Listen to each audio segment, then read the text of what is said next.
warahmatullahi wabarakatuh. Nepangkeun wastapun Astrid Sri Aurelia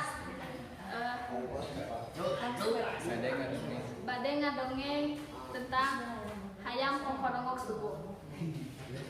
Dicaritakeun di zaman baheula aya sakadang orai naga nu geus silah yang nulin ka kahyangan. Unggal poe si orai sok ngalamun bae bari jeung sok dangdan mapantes maneh. Tapi geugeuh bae manehna ngarasa teu pantes lantaran teu boga tanduk, mangkaningan rek ngadep ka dewa. Sanggeus mikir lila, manehna kara kaingetan ka babaturanna sakadang tinggi. Maksudna rek ditah ngijeukeun tanduk ka sakadang hayam. Da ari baheula mah hayang jago teh aya tandukan. Teu lila, naga minta angkel ka ditinggi. Sanggeus kapanggih jeung jago, dicaritakeun tah kabeh maksudna ka jago. Rek nginjeun tanduk heula cenah. Kayak diantarkeun deui ku sakadang tinggi jeung sakadang naga. Hayam jago teu nembalan lantaran geus apal pikiran jahat jeung licikna si naga. Tapi lilalina naga ngalayu, akhirna jago oge merekeun tandukna ka naga.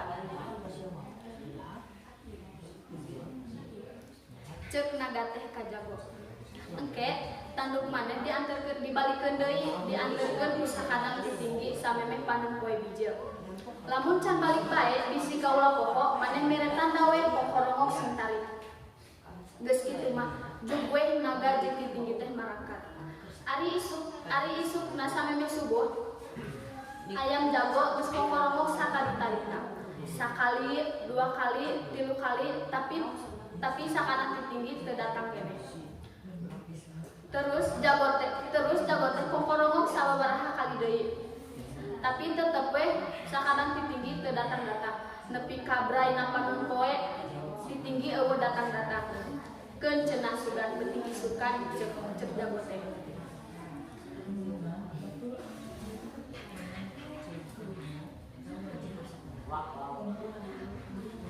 Tapi angger we nu ditangguan nepi ka beurang tinggi teu datang keneh bae.